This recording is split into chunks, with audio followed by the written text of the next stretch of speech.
ये चाइना हमसे इतना आगे क्यों है? पाकिस्तान आज तक इतना पीछे क्यों है? यूएस पाकिस्तान को सपोर्ट क्यों कर रहा है? इंडियन एजुकेशन में सुधार कैसे ला सकते हैं? हमारे देश के किसान आगे कैसे बढ़ सकते हैं? और क्या इंग्लिश लैंग्वेज ने हमें बैकवर्ड बना दिया है? इन सारे सवालों के जवाब आज के पॉडकास्ट में मिलेंगे। So enjoy this episode and watch it till the and.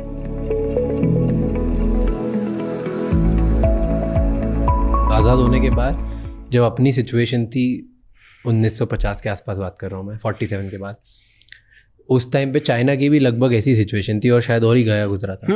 पर आज चाइना हमसे बहुत आगे दुनिया पर राज करेगा आने वाले फ्यूचर वर्ल्ड फ्यूचर चाइना का है। वो झूठा बात नहीं बोलता है कि हम विश्व गुरु हैं। ना हमारे यहाँ कोई काम की यूनिवर्सिटी जो वर्ल्ड लेवल में हम कह सके, ना कोई इंजीनियरिंग कॉलेज। ड्रोन तो बना नहीं पा रहे हैं, दूल्हा का ड्रोन बनाने वाला चाइना से आ रहा है, जबकि युद्ध ड्रोन पे चला जा चुका है।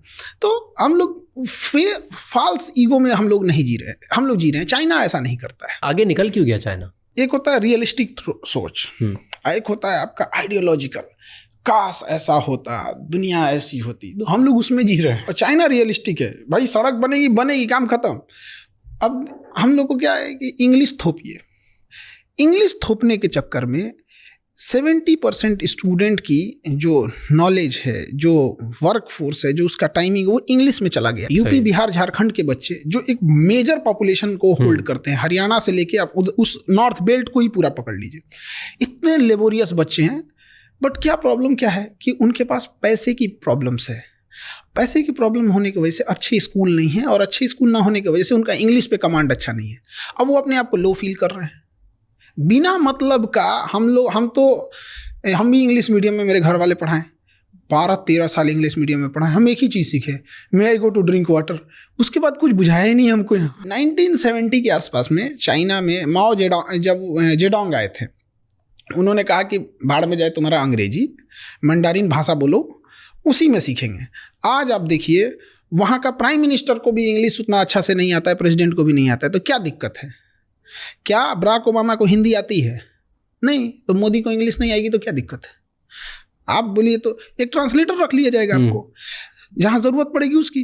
तो जो ब्रेन वर्क होना चाहिए था मेन काम पर, वो हट गया। और ये चाइना में नहीं हुआ। चाइना में नहीं हुआ। आपको चाइना में आप टॉप लेवल की बात करें, चाइनीज बोलेगा वहाँ।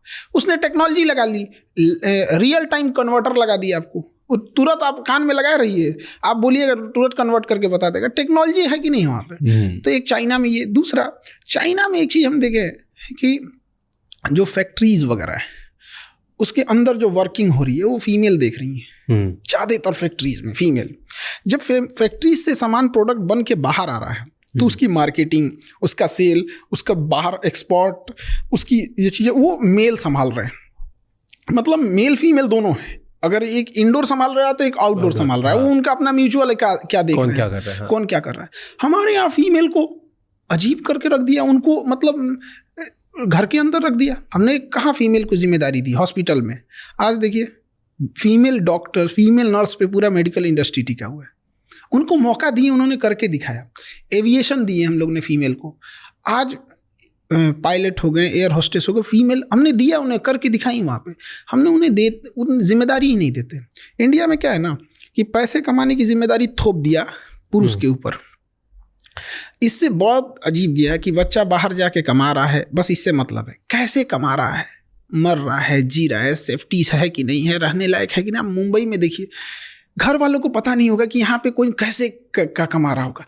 आप बीच पे जाके देखिए, कोई छोटी मोटी दुकानें लगा के बेच रहा है, रात भर बेचारा कुछ कस्टमर आ जाए यहाँ पे। घर वालों को क्या चिंता है, पुरुष है, बेटा है, कमा के लाएगा यहाँ पर। और घर की इज्जत की जिम्मेदारी औरतों को दे दिया। भाई इस दोनों की कॉमन जिम्मेदारी थी। यही वजह है कि इंडिया में आप देखिएगा कि अगर किसी को बद्दुआ देनी है, श्रापनी है, तो वो घर की फाइनेंशियल स्थिति को संभालने वाले पुरुष को बद्दुआ देगा। तुम्हारे पिताजी को नौकरी छूट जाए, भाई ये हो जाए। और अगर उसको इज्जत डाउन करनी यानी गाली देना है तो किसी पुरुष को गाली नहीं देगा, और महिला को देगा। हम लोग महिला सशक्तिकरण की बात करते हैं और शर्म आनी चाहिए, दो पुरुषों की लड़ाई में भी गालियां एक औरत ही सुन रही है।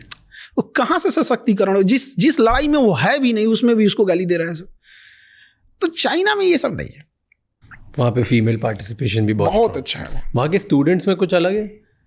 वहाँ पे स्टूडेंट्स यूनिवर्सिटीज या एजुकेशन वहाँ कोचिंग नहीं है, वहाँ कोचिंग वगैरह नहीं। रियली? वहाँ गवर्नमेंट स्कूल, स्कूलिंग सिस्टम एक, वन नेशन वन एजुकेशन। हमारे यहाँ वन नेशन वन इलेक्शन बोला जा रहा है। कभी एजुकेशन पे भी बात कर लो यार। अच्छा, हम लोग की क्या जरूरत है? हम लोग खुद अपने आप से पूछते हैं कभी कभी कि हम लोग की जरूरत क्या है कोचिंग वालों की? क्योंकि स्कूल ने अच्छा नहीं पढ़ाया है। अदरवाइज में तभी तो आया है मेरे पास। ऐसा भी तो हो सकता है जैसे स्कूल में उसने पढ़ाई कंप्लीट कर दी, कॉलेज कंप्लीट कर दिया, तब हमारे पास आया। ऐसा भी तो हो सकता था कि हमने पढ़ा दिया फिर वो स्कूल में जाए। हम लोग पढ़ा देंगे ना तो स्कूल के वालों को कहे कि निकलिए, अब आप लोग निकलिए, बहुत पीछे हैं लोग। तो स्कूलिंग सिस्टम अगर अच्छी होती, हम लोग की ज़रूरत ही नहीं पड़ती। चाइना में एजुकेशन सिस्टम एक जैसा है, इंडिया में भी अमीर हो या गरीब पढ़ाई एक जैसी होनी चाहिए, मेडिकल एक जैसा होना चाहिए। बट यही दुर्भाग्य है इंडिया में, अमीर की पढ़ाई अलग है, गरीब की पढ़ाई अलग है। और उसके बाद दोनों पढ़ के समाज में आएंगे तो अमीर लोग कहेंगे कि ये ऐसे किया वैसे किया। क्या बात की है? एक का पैर तोड़ दिए और एक को खिला पिला के अच्छा किए, उसके बाद दोनों को सेम रेस में दौड़ा रहे हैं। अमीर का हॉस्पिटल अलग है, गरीब का हॉस्पिटल अलग है। अमीर अभी आएगा, उसको MRI जांच ये सब हो जाएगी। गरीब के लिए 2 महीना का लाइन लगाना पड़ेगा। अगर पहुँच है, पैसा है, लिंक है, सुबह चाहिएगा, शाम में एम्स में नंबर आ जाएगा। कुछ पैरवी नहीं है तो अगर आपको किसी पेशेंट को फर्स्ट स्टेज में कैंसर पकड़ा गया, अगर कोई पहुँच पैरवी नहीं है ना, तो उसका नंबर आते आते वो 4th स्टेज में चला जाएगा। तो डॉक्टर कहेगा आप सेवा कीजिए। तो हमने कहाँ भारत को कितने पार्टीशन में बांट रखा है, गरीबी के आधार पर, जातियों के आधार पर, स्टेट के आधार पर। समझ में नहीं आता इसको, मतलब कहाँ से इसको सुधारा जाए। तो जैसे 2021 में चाइना के प्रेसिडेंट ने, मैं देख रहा था, शायद प्राइवेट ट्यूटरिंग बैन कर दी थी। इंडिया में भी अगर ऐसा हो जाए तो फिर वहाँ पे एक मजबूरी है कि ये सिस्टम वहाँ पे थोड़ा सा अलग है, क्योंकि हम लोग डेमोक्रेसी में हैं, वो लोग डेमोक्रेसी नहीं है, वो साम्यवादी है, कम्युनिस्ट हैं। वहाँ पे कम्युनिस्ट में क्या होता है ना कि सब चीज़ें, वहाँ देश का कंसेप्ट नहीं होता है, वहाँ पार्टी का कंसेप्ट होता है। तो अगर वहाँ हम right to freedom of speech दे देंगे ना, तो उनका वो वाला सिस्टम खराब हो जाएगा। इस वजह से वो इस सब चीज़ों को रोकता है। और इंडिया में नैरेटिव सेट किया जाता है कि ऐसा चाइना में है, बोलने की आज़ादी नहीं है, ये नहीं है, वो नहीं है। जो चाइना एक बार घूम के आए, वहाँ पता करके आए, उनका अपना सोशल मीडिया है। लेकिन इस पर कंट्रोल भी ज़रूरी है। ऐसा नहीं कर रहे हैं कि एकदम ख़त्म कर देना या एकदम इंडिया मतलब छूट दे देना। इसका बहुत मिसयूज़ भी है। बांग्लादेश में तख्ता पलट करके शेख हसीना को छोड़ना पड़ा, केवल सोशल मीडिया की वजह से गया था। उसका श्रीलंका क्यों बर्बाद हुआ? फेसबुक की वजह से। मतलब फेसबुक, श्रीलंका जो क्राइसिस रही थी उसमें सबसे बड़ा कारण फेसबुक है। कैसे? दोनों, पहले बांग्लादेश बताओ फिर श्रीलंका बताओ। पहले श्रीलंका था, फिर उसमें क्या हुआ ना कि किसी भी चीज़ को अगर आप नैरेटिव सेट करना चाह रहे हैं तो धीरे धीरे नैरेटिव वो सेट करते जाएगा। एक माइंड, एक कंट्रोल करने वाला चीज़ है। जैसे एक सिंपल सी बात बताते हैं, यूट्यूब, फेसबुक, ट्विटर ये हमारा है नहीं। अब हमारा नहीं है तो अभी एक छोटा सा जो ज्वलंत एग्जाम्पल देखिए यहाँ पे, गाजा और फिलिस्तीन में, और हमारे यहाँ कश्मीर में इशू देखिए। कश्मीर में इतनी ज़्यादा इंसर्जेंसी है, वहाँ पे एक टेररिस्ट मारा जाएगा ना, पूरे ग्लोबल मीडिया में दिखाया जाएगा। और गाजा में 60,000 लोग मरे हैं, जिसमें ज़्यादातर महिलाएं और बच्चे हैं।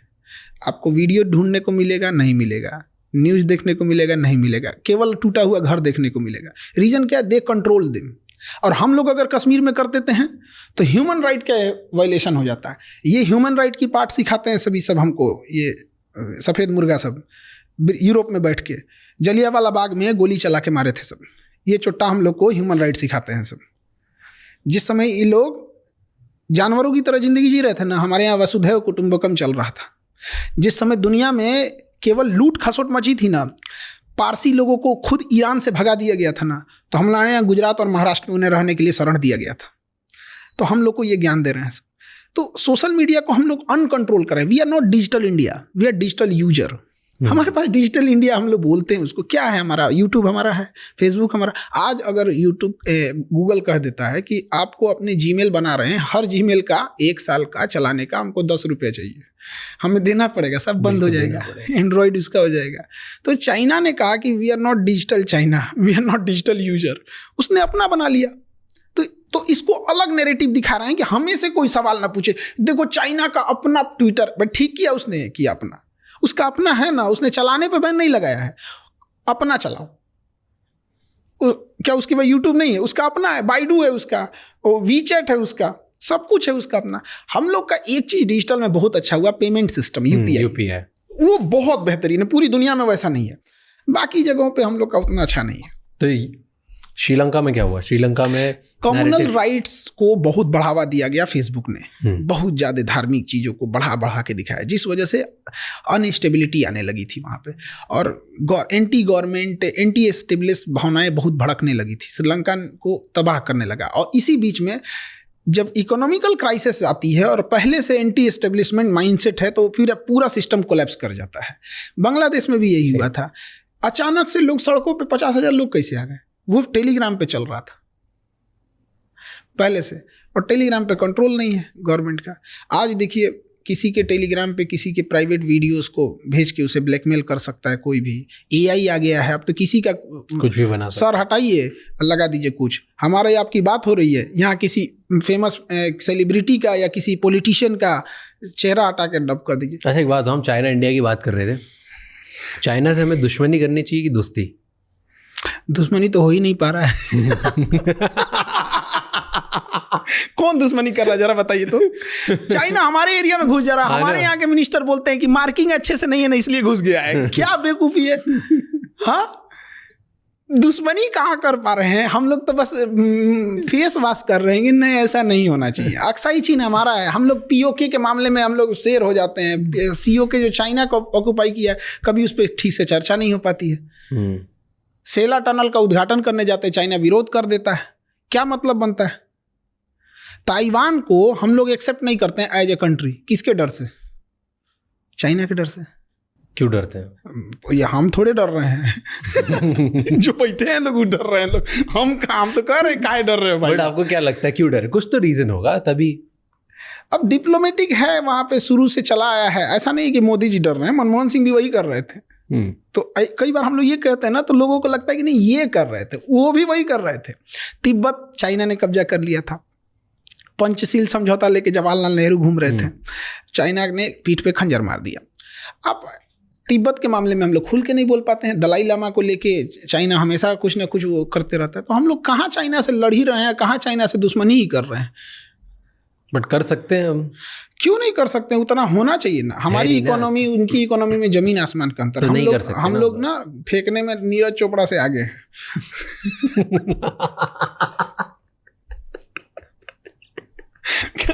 फेंकने में अगर ओलंपिक में बांसबाजी में होता ना तो गोल्ड मेडल हम ही लोग का रहता है। वो कोई छीन ही नहीं सकता था, आदमी टेंशन फ्री रहता, चल भाई ओलंपिक में एक तो अपना फिक्स है, हमसे ज्यादा कौन फेंकेगा। अजीब हाल है, इकोनॉमी की हालत दुर्दशा है। इंडस्ट्रियलाइजेशन अब कहाँ चला गया किसी को मतलब ही नहीं होती है। जीएसटी का कोई और छोर नहीं है, किस चीज़ पे लगा दिया जाएगा जीएसटी का। अब देखिए मेडिकल इंडस्ट्रीज की बात कीजिए, हमारे यहाँ पता नहीं क्या कर रहा है सब इंजीनियर, सब इतना पढ़ लिख के कहाँ खप जाता है सब पता ही नहीं चलता है। MRI machine, CT scan machine Germany से आ रही है, नहीं बनती इंडिया में, और आज़ादी के इतने साल बाद। तो चलिए हर चीज़ में हम आगे नहीं हो सकते हैं। बेशर्मी कहाँ होती है, अगर कोई हॉस्पिटल वाला उस MRI या CT स्कैन मशीन को मंगा रहा है तो उस पर गवर्नमेंट चढ़ जाती है, मंगाया क्या रे, इंपोर्ट ड्यूटी दे। क्या बेशर्मी है। कोई MRI किस लिए मंगाएगा? बड़ी बीमारी के लिए। CT स्कैन MRI खांसी या बुखार के लिए नहीं होता है। कोई जा रहा है वहाँ पे तो मतलब इट मीन्स उसको सस्पिशियन है बड़ी बीमारी का है। उस पर क्या जरूरत है भैया आपको इंपोर्ट ड्यूटी लगाने की? वो तो आपको अपनी बेशर्मी छुपा रहे हैं। आप इंडिया में बनाओ ना, स्टार्टअप इंडिया मतलब कौन सी गिलास और चम्मच छुरी कांचा बनाएंगे स्टार्टअप इंडिया, इसका मतलब होता है। ये कहाँ बनेगा? उस पर इंपोर्ट ड्यूटी कहीं से बनता है मतलब? तो बेशर्मी हो गई ये तो। बट इसलिए करते हैं ना इंपोर्ट ड्यूटी की, अगर इंपोर्ट ड्यूटी लगाएंगे तो लोग कम बुलवाएंगे, उसकी वजह से कोई यहाँ का इंसान सस्ती चीज़ बनाने की अच्छा कम आएगा MRI मशीन, तो कम आने की वजह से चीज़ें कम होंगी, नुकसान ज़्यादा है हमको। बट प्रॉब्लम्स तो, बीमारियां तो बढ़ रही हैं। तो जो MRI किसी को 1000 रुपये में होना चाहिए आज 5000 7000 लगता है, जिस वजह से एक बड़ा हिस्सा जिसकी मंथली इनकम 8000 10000 है वो MRI कराएगा ही नहीं कराएगा। अब उसके ब्रेन में अगर कोई ट्यूमर था, स्टेज 1 में था, तो उसको दर्द तो होगा नहीं यहाँ पे। अब MRI महंगा नहीं कराएगा, जब कराने जाएगा तो स्टेज 4 आ चुका रहेगा। यहाँ पे सरकार को सारा कमाई करना है इसी की वजह से। और अगर यही बात होना चाहिए था तो अब तक तो बन जाना चाहिए था। 70 साल वेट कर दिए, 75 साल वेट कर दिए, अब क्या पूरा 7 जन्म दे दें इनको? बट ये तो इनोवेशन सिर्फ सरकार की जिम्मेदारी नहीं है ना, ये तो हम लोग की भी जिम्मेदारी। तो उस हिसाब से एक इंफ्रास्ट्रक्चर होना चाहिए, उस हिसाब से एजुकेशन सिस्टम होना चाहिए, उस बड़े होना चाहिए। यहाँ पे सरकार इंसेंटिव दे, क्यों नहीं बनेगा? लेकिन बस वही है कि आपको हम कितना भी सैलरी देंगे, लेकिन आपके डिपार्टमेंट में एक सरकारी अधिकारी बैठा रहेगा, उससे नीचे देंगे हम आपको। क्यों नहीं प्राइवेट को दे दे बनाने के लिए? आज आप बोलिए अडानी को, अंबानी को 2 साल में खड़ा कर देंगे सही हमारा। एक जाता क्या है, वहाँ के इंजीनियर को पूछे कितना सैलरी है तुम्हारा, 25 लाख, आ जाओ 30 लाख, खत्म। इसमें कौन सा दिमाग लगाना? इतना आसान थोड़ी होगा, कुछ तो और नुआंसेस होंगे। ऐसा नहीं है कि हर चीज इतनी आसान होती है, बट नामुमकिन नहीं है, और इतना भी मुश्किल नहीं है कि जो 70-75 साल लगा दिए। अमेरिका के सामने हम क्या लैक करते हैं? अमेरिका के पास क्या है, बिजनेस, इंटरनेशनल अपॉर्चुनिटीज ज़्यादा हैं, एंटरप्रेन्योर का पूरा माहौल है वहाँ पर, और गवर्नमेंट भी उसी हिसाब से सपोर्टिव है। तो इस वजह से हमारे यहाँ क्या है ना कि चूँकि इलेक्शंस है, तो इलेक्शंस में क्या है कि एक मेजॉरिटी पब्लिक को ध्यान दिया जाता है, और जो एंटरप्रेन्योर हैं, जो बड़े कारपोरेट हैं, उनको कोई ध्यान नहीं देता है, और ना ही वो लोग कभी इशू बने रहते हैं कभी किसी इलेक्शन का। जैसे डोनाल्ड ट्रंप ने कहा कि हम सरकारी नौकरी खत्म करेंगे, लोगों ने इसको सपोर्ट में वोट दे के जिताया। हमारे यहाँ कोई बोल दे गवर्नमेंट नौकरी खत्म करेंगे, क्योंकि आपने प्राइवेट में पहले वैसी अपॉर्चुनिटी नहीं दी। तो आप कोई एक पैर पे बैसाखी लेके चल रहा है, तो उसका पहले पैर ठीक कर दीजिए, उसके बाद कहिए हम तुम्हारी बैसाखी छीन लेंगे। आप उसका पैर भी ठीक नहीं किए, कहेंगे तेरा बैसाखी छीन लेंगे, तो मारेगा ही ना वो। अभी आपने वो पढ़ा, टैरिफ लगा दिया। हाँ, रेसिप्रोकल टैरिफ लगाया उसने। हाँ। 26% हम लोग लगाया, चाइना में भी तो और बेहतर लगाया उसने। हाँ, हमने 52 लगाया, उसने सब जो जितना लगाया ना उसका हाफ करके लगाया। रेसिप्रोकल उसने बोला ही है। तो ये अच्छा है गंदा है? ये उसके देश के हिसाब से है, हर देश को अपना हिसाब से राइट है करने का। तो जब टैरिफ बढ़ाते घटाते हैं, तो कभी इम्पोर्ट पे फायदा होता है, तो एक्सपोर्ट पे, तो डिपेंड करता है कि हम कितनी चीज़ों का इंपोर्ट एक्सपोर्ट कर रहे होते हैं। और इंडिया का है तो इंडिया में भी भाई हर देश के साथ अलग अलग टैरिफ है। इंडिया को तो चाइना पे और लगाना चाहिए, हम लोग का ट्रेड बैलेंस बहुत खराब है चाइना के से, बहुत ही डूब रहे हैं हम लोग यहाँ पे। तो वही तो कहते हैं कि दुश्मनी कर कहाँ रहे हैं हम लोग चाइना से, नहीं कर पा रहे, मजबूरी है। क्योंकि अगर आज कौन सा घर है जहाँ चाइनीज सामान नहीं है, और बहुत बिजनेसेस है इंडिया में जो चाइना की वजह से चल रहे हैं और यहाँ पैसे कमा रहे हैं। बिल्कुल। तो चाइना से जो चीज़ें चाइना में मिलती है ना, एग्जैक्ट वही चीज़ें वियतनाम में भी मिलती है, एग्जैक्ट सेम प्राइस पे, सब कुछ सेम पे। हमको ये नहीं समझ में आता है कि इंडिया वियतनाम से प्रीफर करे।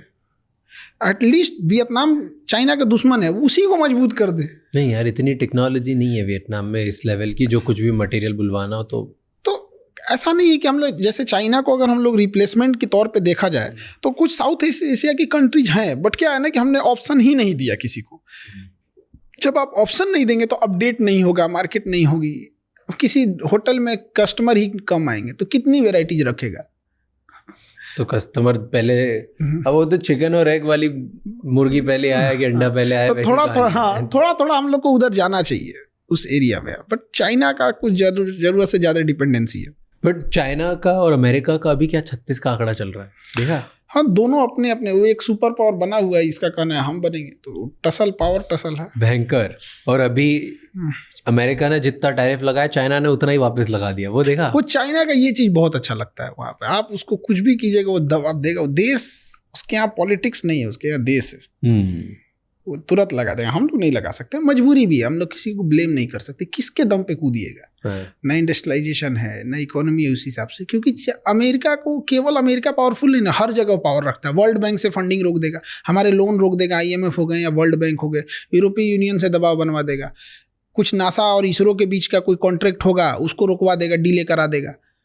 हर जगह UN में 4-5 मुद्दा फंसा देगा। कुछ नहीं करेगा तो अमेरिका को उठा के पाकिस्तान को एक लेटेस्ट हथियार देगा, ले तुम F-18 ले। तो हम लोग को बहुत बैलेंस करके चलना पड़ता है। और चाइना और जितने बड़े देश हैं ना, उनकी एक खासियत होती है, हर देश का एक दुश्मन को वो पाल के रखते हैं। चाइना जो है, अमेरिका ज़्यादा कूदेंगे ना, चाइना उठाएगा नॉर्थ कोरिया, वो पगला को कुछ हथियार और पैसा दे देगा, उधर 4-5 मिसाइल मार देगा, उधर तुम उलझे रहो। उसको कुछ नहीं जाता है, गिरेगा तो कहे हो जापान पे गिर गया, कोई बात नहीं, जो करना है कर लेना। उसको क्या जाता है? उसको अपने क्लोज इकोनॉमी, उसके यहाँ कोरोना के मरीज मिले थे सब, सुबह में 8, शाम में सबको मार दिया। उसका क्या जा रहा है? डिक्टेटरशिप देखना है तो वहां देखिए। उसने, अमेरिका ने कहा कि क्या करे इस इंसान का, इसको पागल किया है। तो उसने क्या किया कि कहा कि नॉर्थ कोरिया में ना डेमोक्रेसी नहीं है, यहाँ इलेक्शन होना चाहिए। किंग जोंग कहा, कौन बोला ये? बाइडेन बोला है। उसने कहा कि अगले महीने इलेक्शन कराओ। 100% वोट पड़ा उसको, किंग जोंग को 100%। जो वोट नहीं देता ना, एब्सेंट भी होता, उसको मार देता ये। 100% वोट पड़ा। अब अमेरिका कह रहा है कि ये इलेक्शन अच्छा नहीं हुआ है। कह रहा है तू अपने यहाँ का इलेक्शन देख, तुम्हारे यहाँ के इलेक्शन कमीशन से कराएंगे अपना इलेक्शन। तो हर बड़े देश यही करते हैं। अब जैसे सऊदी अरब है, ज्यादा कूदेंगे, ईरान ज्यादा कूदेंगे, इजराइल को कहेगा 2-4 पुरान बम है, एक्सपायरी डेट पास है, मार दे, क्या करेंगे लोग? कुछ नहीं। तो अरब को कंट्रोल करने के लिए अमेरिका के पास इजराइल है, इंडिया को कंट्रोल करने के लिए पाकिस्तान है, चाइना को कंट्रोल करने के लिए इंडिया है, रसिया को खुद डायरेक्ट कंट्रोल करता है। तो हम लोग ज्यादा नहीं ना उड़ सकते हैं, डिपेंडेंट नहीं है। चाइना क्या कर लीजिएगा? अब चाइना को कैसे कंट्रोल करना पड़ेगा? उसको खूब से खूब करेगा, इंडिया को क्या देगा? ज्यादा हथियार देने लगेगा। चाइना का तो देना उसको, इंडिया किसी का नहीं सुनता है। फिर उसको ये भी देखना है ना कि चाइना के बाद हमें इंडिया को ही कंट्रोल करना है, क्योंकि थर्ड हम ही लोग हैं। तो अगर चाइना और अमेरिका कभी लड़ेंगे ही ना, बड़े लोग नहीं। ताइवान को लेके उनके बीच में ले लेगा चाइना, हो गई थी ना, वो तो होते रहता है। धीरे धीरे उसको ऐसा कैप्चर करेगा, बढ़िया से माहौल देखता है।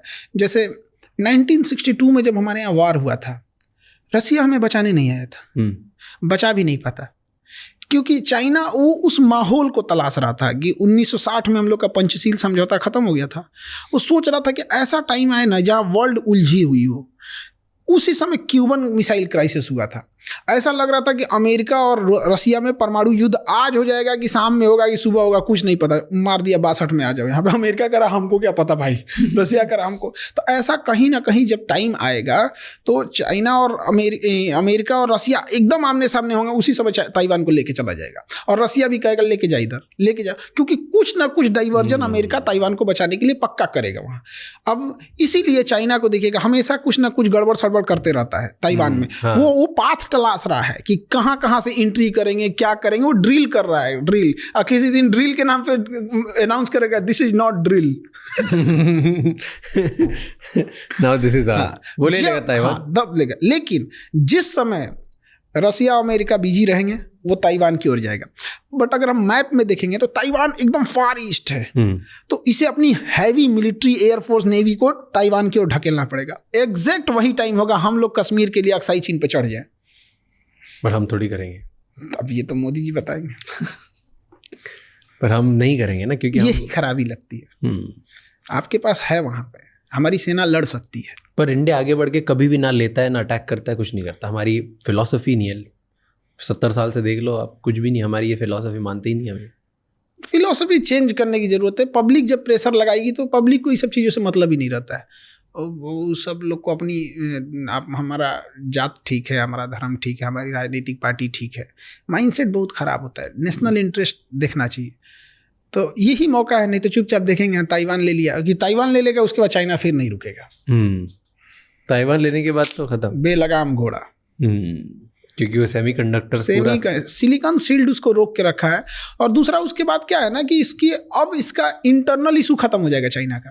ताइवान लेने के बाद इंटरनल खत्म हो जाएगा, फिर वो केवल और केवल फोकस्ड हो जाएगा एक्सटर्नल पे। और कुछ भी कर ले चाइना, अमेरिका ताइवान को बचाने के लिए एटॉमिक वार नहीं ना करेगा।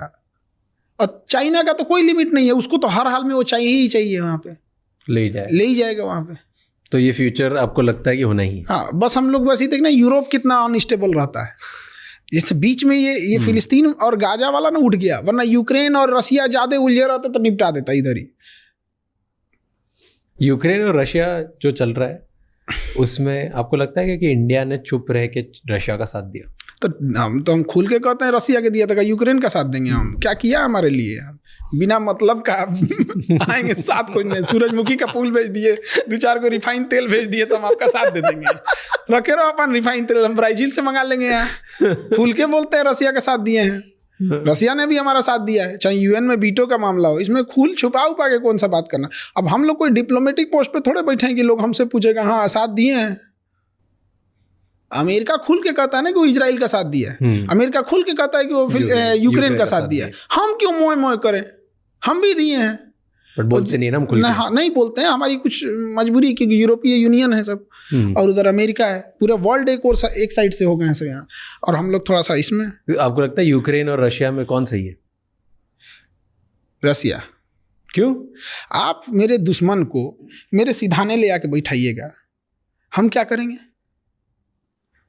विरोध करेगा कि नहीं करेगा? ऑब्वियस बात है।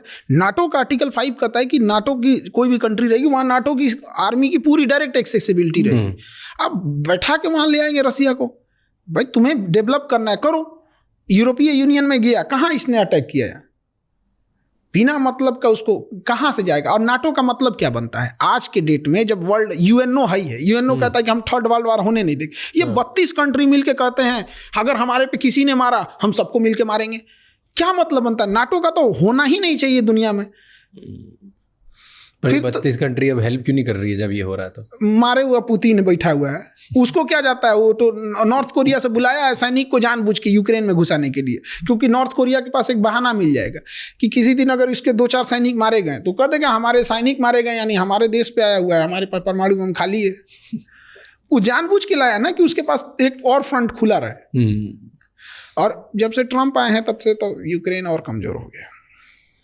क्यों? वो तो जो वीडियो आया उसमें भी उसने क्लियर ही कर दिया दुनिया में, जबकि अमेरिका तो साथ दे रहा था यूक्रेन का। बिल्कुल, वो तो सब यूरोप वाला सब साथ ही दे रहे थे सब। तो अब क्या? अब समेट लेगा डोनबास को और ये वाला रीजन को। उसने पहले फ्री इंडिपेंडेंट स्टेट घोषित कराएगा, उसके बाद से फिर करा देगा कि भाई मेरी इकोनॉमी उतनी अच्छी नहीं है, हम यूक्रेन से टूट तो गए लेकिन फिर हम रसिया में मर्जर चाहते हैं। रसिया में मर्जर हो जाएगा, जैसे क्रीमिया हुआ वैसे डोनबास हो गया, डोनेस्क हो जाएगा, मर्जर हो जाएगा। और उस एरिया में रसिया ने जितने भी फाइनेंशियल लॉसेज हुए, जितना उसका पैसा खर्च हुआ है, उस एरिया में इतने मिनरल्स हैं, उससे उसकी रिकवरी हो जाएगी। मतलब फ्यूचर तो अब यही है, यूक्रेन गया। दूसरा एक और रीजन समझिए, पुतिन इतने दिन से राष्ट्रपति है, 10 साल प्रधानमंत्री रहे, और उस समय राष्ट्रपति तब इंडिया की तरह रसिया का होता था कि राष्ट्रपति के पास कोई पावर नहीं रहेगा, सारा पावर प्राइम मिनिस्टर के पास रहेगा। तो पुतिन 10 साल तक प्राइम मिनिस्टर थे। बट रसिया का एक रूल है कि 10 साल से ज़्यादा आप 2 टर्म से ज़्यादा आप पूरा नहीं कर सकते। तो उसका जब 10 साल कंप्लीट होने वाला ना, तो उसने अपने संविधान में संशोधन कर दिया कि प्राइम मिनिस्टर के पास अब कोई पावर नहीं रहेगा, अब सारा पावर राष्ट्रपति के पास रहेगा, और खुद राष्ट्रपति बन गया। वीडियो गेम खेल रहा है। अब 10 साल उसका पूरा हो गया 2022 में। अब क्या करें भाई? यहाँ तो 2 टर्म से, तो स्पेशल अमेंडमेंट इन कॉन्स्टिट्यूशन 2036 तक इसमें कोई चेंजिंग नहीं होगा।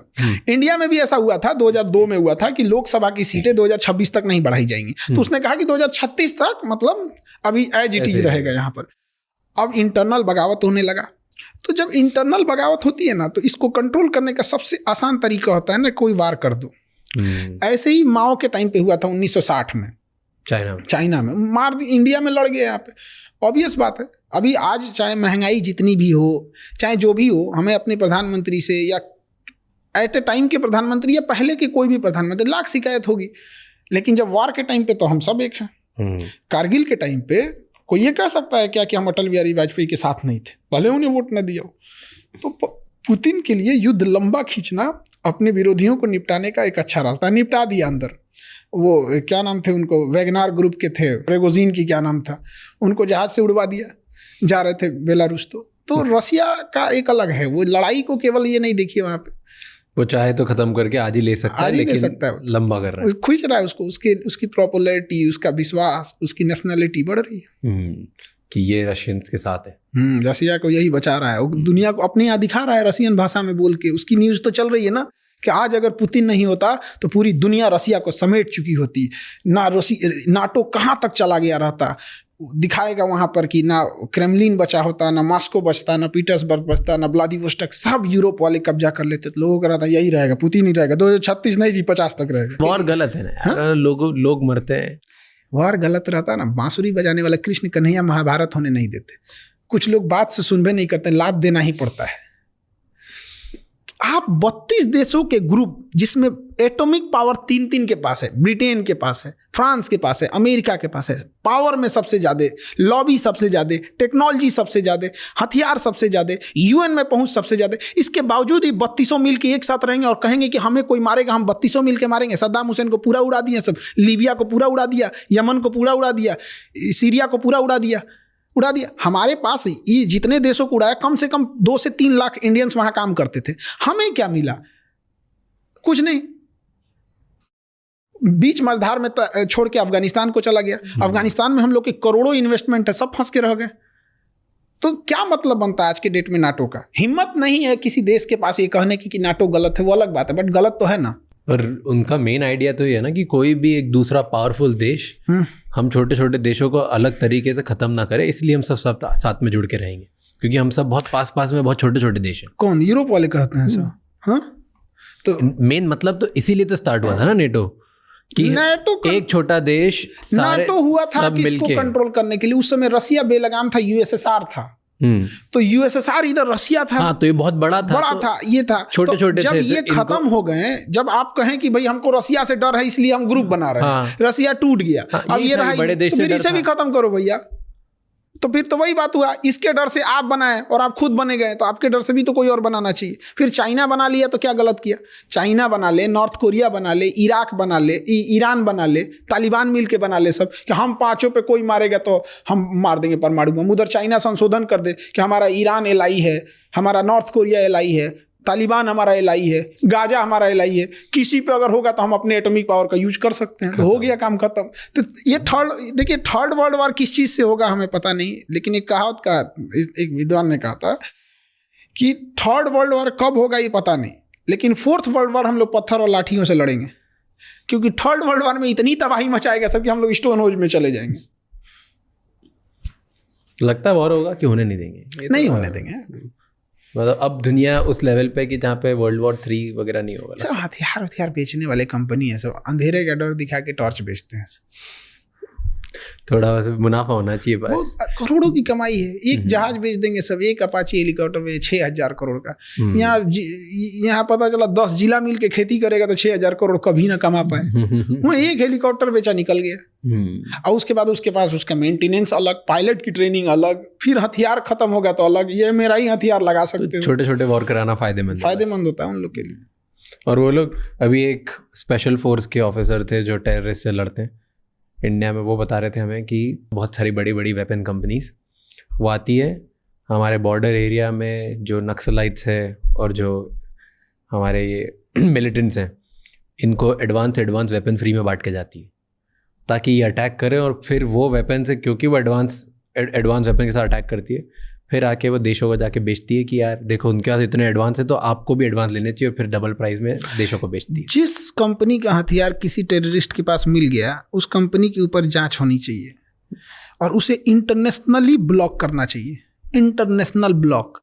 जब आतंकवादी इंटरनेशनल हो सकते हैं तो उसके हथियार इंटरनेशनल कैसे नहीं हो गया?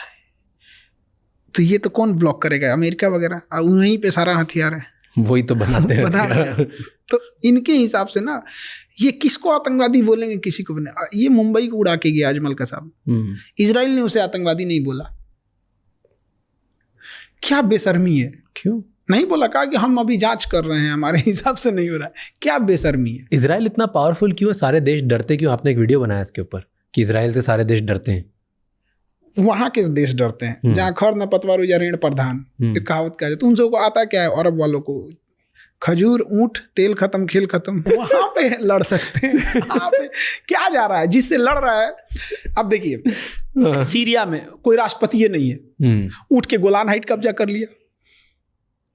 तो वहाँ के हिसाब से टेक्नोलॉजी है, नो डाउट, देश बहुत आगे है, हर चीज़ में ठीक ठाक है, बट समझिए विदाउट अमेरिका और नाटो के सपोर्ट से वो भी नहीं लड़ा। छोटा सा गाजा है जिसके पास ना अपनी एयरफोर्स है।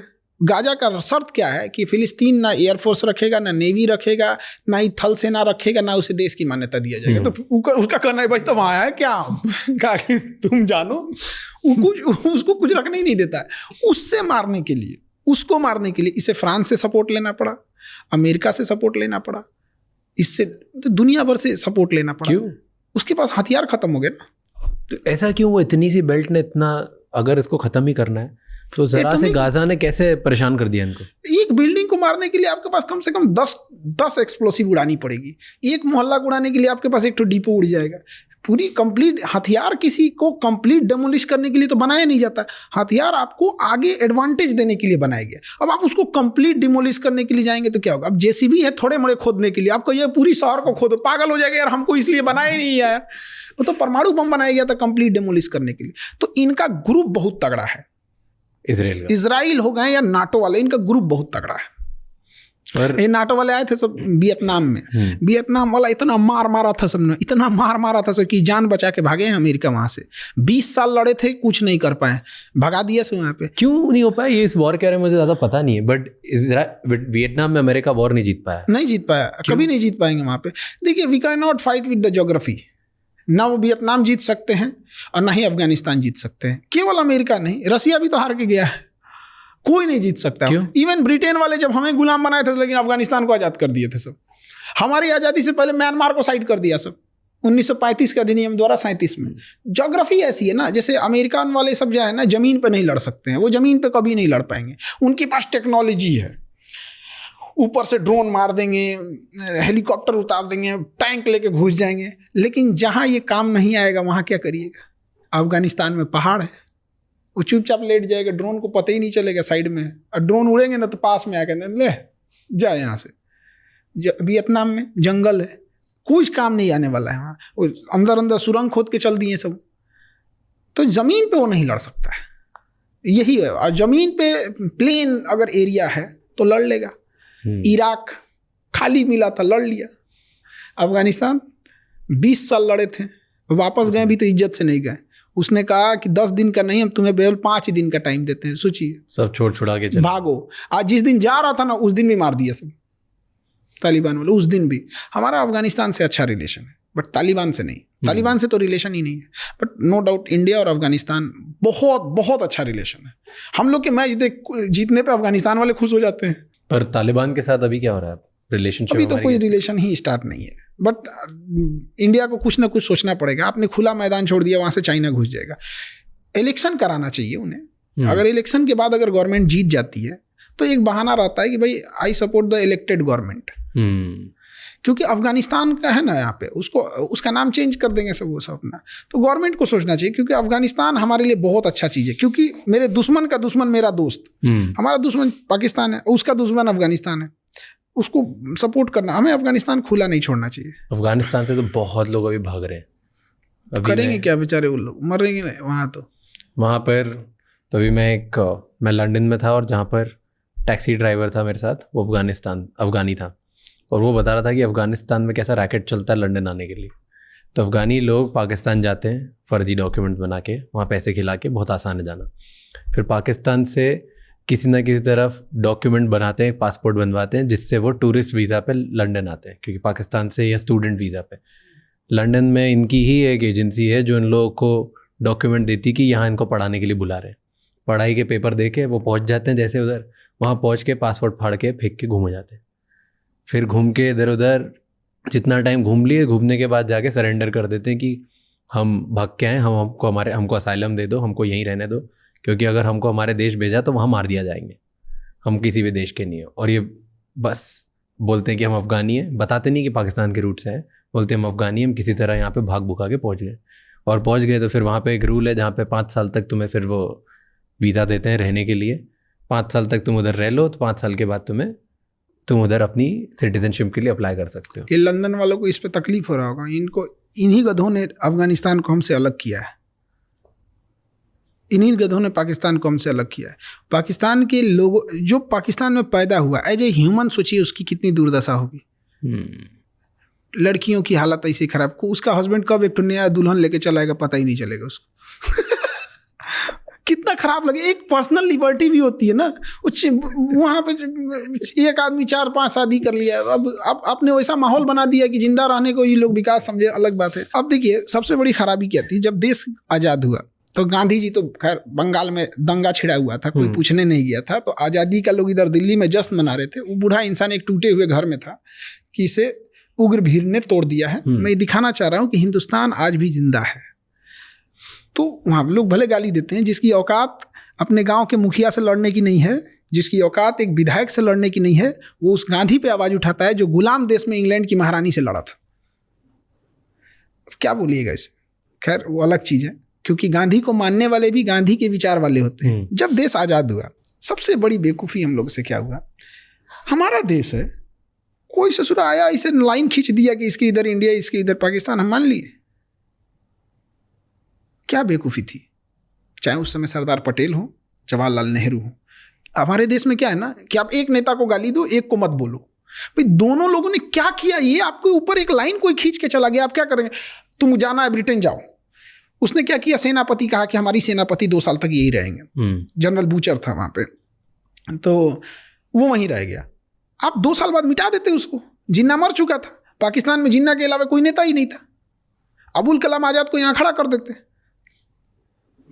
क्या जाता था। कैसे एक्सेप्ट कर लिया हम लोग ने, कितना बेवकूफ़ी। 1947 में देश आज़ाद हुआ, 10 साल पहले म्यांमार को 1937 में अलग किया, 35 का नियम बनाया, सब 37 में अलग कर दिया। आपको 10 साल पुराना लाइन खींचने में मेहनत लग रहा था। क्या बेवकूफ़ी है ये सब चीज़, खींच काच के मिटाया। कौन है लाहौर बोलता है यहाँ पे, लाहौर तुम्हारे बाबा का लाहौर है, हाँ बप्पा रावल का है। कंधार तुम्हारा गांधारी का कंधार है, उनकी भी नसीब अच्छी होती है। हमारे यहाँ ना ऐसे कोई रिलीजन को लेकर लड़ाई झगड़ा नहीं है, वो पॉलिटिक्स का हिस्सा है। ये एक पॉलिटिक्स, उनकी भी मजबूरी है, अगर वो ये नहीं करेंगे तो जीत भी नहीं पाएंगे। जैसे सांप नहीं मारे तो फिर तो सींग तो होता नहीं है सांप को और कुछ तो है नहीं। वो जिसके पास भाई, तो वो एक अदरवाइज में वो लोग भी बड़ा सुकून से जीते। हमारे बप्पा रावल का लाहौर था, और पूरी दुनिया में एकता की मिसाल थी लाहौर, जहाँ जितनी बड़ी संख्या में सिख रहते थे, उतनी ही बड़ी संख्या में मुस्लिम, उतनी ही बड़ी संख्या में हिंदू, उतनी ही संख्या में ईसाई, सारे लोग, बौद्ध, सब लोग। लाहौर क्या शहर हुआ करता था। आज क्या हो गया है लाहौर, किधर बम फटेगा पता ही नहीं है। बर्बाद कर दिया से इसको। तो ये एक बहुत, हमको सच में ये दुख होता है कि क्या थिंकिंग थी उस टाइम के लोगों की। मान लिया एक कोई फिरंगी आया, लाइन की खींच दिया, सीरियल रेड क्लिप बैठा, इसे टेबल पे नक्शा लेके कहा कि कहाँ कहाँ पुलिस स्टेशन है, पुलिस स्टेशन से लाइन खींचते खींचते खींचते खींचते खींच दिया। लाहौर इंडिया में दिया था, तो लोगों ने कहा कि सर आपने तो, पाकिस्तान में तो कोई शहर ही नहीं बचा, कराची है बस। कहा कि तो मैं क्या करूँ, एक काम कीजिए लाहौर दे दीजिए। ऐसे मिटा के ना लाहौर दे दिया, मिटा के दिया वो लाहौर, और हम लोग चुपचाप बर्दाश्त किए थे। क्या बेवकूफ़ी थी। अभी कोई खींच के देख ले। बट पहले इंटरनल फाइट्स थी इसकी वजह से ना, धर्म के नाम पे 2 लोग अलग अलग तरीके से लड़ रहे थे, इसलिए कोई तो होना चाहिए जो धर्म के खिलाफ बोले। अब जैसे कोई धार्मिक मामला रहे, हमको क्या है ना, हमको कोई फर्क नहीं पड़ता हिंदू मुसलमान, साइड रोल, बात में नेशनल मैटर का है तो साइड बंद, अभी लाइन मिटाएंगे पहले, उसके बाद। टाइम पे बोलते थे ना कि वीर सावरकर थे, लेकिन उनकी आवाज़ सुनी नहीं टॉप लेवल तक। सुनाने लायक पोजीशन पे भी तो, मतलब अब देखिए वीर सावरकर ने लड़ाई लड़ी थी, बट एक जिस लेवल पे सुभाष चंद्र बोस गए, उस लेवल पे बात ले जाना चाहिए था। सावरकर जी ने पूरा प्रयास किया था अपने हिसाब से, सब लोग ने अपना अपना योगदान दिया, लेकिन उसका क्या फायदा मिला हमको कि हमसे म्यांमार तोड़ दिया, हमसे बांग्लादेश तोड़ दिया, हमसे पाकिस्तान तोड़ दिया, हमसे अफगानिस्तान तोड़ दिया। ये वही हुआ कि हम अपने पथरी का इलाज कराने हॉस्पिटल में गए, और हमको बचा तो लिया, लेकिन हमारा दोनों हाथ पर काट दिया। ये भाई क्या करेंगे हम लेके पथरी का इलाज करना था, कर तुम पथरी सही कर भाई, तेरे को आज़ादी देनी था, आज़ाद कर, भाग यहाँ से। ब्रिटेन वहाँ पे। तो ये आपको लगता है ब्रिटेन की चाल थी कि हमारी इंटरनल पॉलिटिक्स? ब्रिटेन, क्योंकि इंटरनल पॉलिटिक्स नहीं, ब्रिटेन का था, 100% ब्रिटेन का था। एक्चुअल में क्या होता है ना कि जब हम किसी से आज़ादी मांगते हैं ना, उसके कुछ साल बाद जो नेशनलिस्ट होते हैं ना, उस आज़ादी की कीमत वसूलते हैं कि तुमने जलियांवाला बाग किया था, तुमने हमसे इतना सोना ले गए, हमसे ये ले गए। तो ब्रिटेन को ये डर सा मारा था, यार ये सब मांगेगा सब हमसे, और फिर ये महारानी का ताज ले जाएगा सब, नहीं देंगे ना तो महारानी संहिते उठा ले जाएगा सब। उसने देखा कि भाई इसको क्या करें हम। तो सपोज कीजिए कि हम किसी के घर से कोई चोरी करके ले जा रहे हैं, मेरे पीछे वो दौड़ गया है, तो कुछ ना कुछ देर में तो हमको पकड़ लेगा, उसका पैर तोड़ देते हैं मार के। तू दौड़ेगा ही नहीं, आएगा नहीं। पैर तोड़ने के लिए उसने कहा ना कि एक काम करते हैं, यहाँ लड़ाओ, ऐसा ना। पहली बार जमीन का विभाजन धर्म के आधार पर कर दिया। उधर म्यांमार में बौद्ध ज्यादा रख दिया, इधर मुस्लिम ज्यादा रख दिया, लड़ो, तोड़ दिया पैर। अब हमें क्या लगता है पाकिस्तान दुश्मन है वो फिलहाल 47 के बाद, लेकिन पाकिस्तान को पैदा करने वाला दुश्मन का बाप ब्रिटेन हुआ। अब तो मिटाना बड़ा मुश्किल हो गया ना। उस समय नया नया चीज था, बंटवारा खत्म हो सकता था। हमको एक चीज नहीं समझ में आता, सरदार पटेल इतने बहादुर, क्या पर्सनालिटी थी सरदार पटेल की, नो डाउट अनमैचेबल, अवतार लिए हुए इंसान थे सरदार पटेल। वो हैदराबाद के नवाब को यूं झुका देते हैं, ऑपरेशन पोलो ले आते हैं। ये जूनागढ़ का नवाब था, वो कह रहा था हम इंडिया में मिलेंगे ही नहीं, उसको भगा दिए यहाँ से। तो जिन्ना ने कहा कि भाई तुम्हारे पास तो बहुत पैसा, आ जाओ यहाँ पे। तो कहा ठीक है आ जाते हैं। जिन्ना ने जहाज भेजा, पानी वाली जहाज। सरदार पटेल ने, तुम्हारी संपत्ति कैसे जाएगी बे, यहीं रहेगी, तुम्हारे बाप की है। तो वो जूनागढ़ का नवाब केवल 1200 कुत्ता लेके गया था, उसको कुत्ता पालने का शौक था। जिन्ना देखा, माथा पीट लिया, कमीने तो कुत्ता लेके आ रहा है यहाँ पे, ना जमीन लाया ना पैसा लाया, कुत्ता लेके आया वहां पे। सरदार पटेल ने नॉर्थ इंडिया पे उतना ध्यान नहीं दिया। कश्मीर इशू में सरदार पटेल और जवाहरलाल नेहरू, तो नेहरू ज्यादा आगे इन फ्रंट पे थे, और उसका सबसे बड़ा कारण था जनरल बूचर। जनरल बूचर ने कहा कि सेनापति हमारा नहीं था, वो ब्रिटेन का था। उसने कहा कि जब तक हरि सिंह साइन करके नहीं देंगे हम करेंगे नहीं। हरि सिंह को नौटंकी पता नहीं किसने दे दिया कि अपना स्विट्जरलैंड बनाएंगे, पूरा खानदान लुट गया हरि सिंह का, बता नहीं सकते हैं इनके घर से किनको किनको उठा के ले गए थे सब। अब हम लोग भी नहीं बोलते हैं कि चलो भैया, सबकी रेस्पेक्ट की बात होती है। लास्ट में देखें ना कि कौन कौन रिश्तेदार तब साइन किए यहाँ पे। सरदार पटेल ने तो वहां सेना भेजा। सरदार पटेल की बात अलग थी, वो इंसान अगर चाह देते ना, लाइन मिटाने का मतलब क्या चाहिए, तो पाकिस्तान वाला मिटाते, अफगानिस्तान वाला भी मिटा देते। देखते कोई नहीं देख रहा है, नॉर्थ इंडिया और भी सेंट्रल एशिया में चलते हैं। गलत हो गया उस टाइम हम लोग से। आपको लगता है वो पीएम बनने थे फर्स्ट? बनने तो चाहिए थे, लेकिन जिंदा रहते तब ना। ये बड़ा अजीब सी बात होती है। सरदार पटेल जी की आकस्मिक मृत्यु 1950 में हो गई थी, और हमारे यहाँ पहला इलेक्शन ही हुआ 1951 में। नहीं,